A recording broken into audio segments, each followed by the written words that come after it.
காவலர்களின் அடிப்படை மாத ஊதியத்தை 18,200 ரூபாயிலிருந்து 25,000 ரூபாயாக நமது டிவிக்கு அரசு உயர்த்தும்.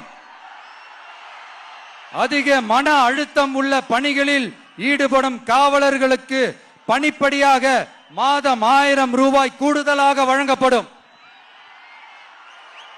காவலர் நலன் மற்றும் பணி நிபந்தனைகள் சட்டத்தை, அதாவது police welfare and working conditions act, நமது டிவிக்கு அரசு இயற்றும். அச்சட்டத்தின்படி காவலர்களின் பணி நேரங்கள் முறைப்படுத்தப்படும். அதிக பணி சுமை கொண்ட காவலர்களுக்கு வாரத்திற்கு ஒரு சுழற்சி முறை விடுமுறையை உறுதி செய்யப்படும். சலவை படியை, அதாவது வாஷிங் அலவன்ஸ் 500 ரூபாயிலிருந்து 1000 ரூபாயாக உயர்த்தப்படும். மேலும் மதுரை, கோயம்புத்தூர், திருச்சி, திருநெல்வேலி, சேலம் மற்றும் வேலூர் ஆகிய இடங்களில் காவலர் நல மருத்துவமனைகள் நமது டிவிக்கு அரசு நிறுவும். கடைசியாக பெண் காவல்துறை அதிகாரிகள் பாதுகாப்பு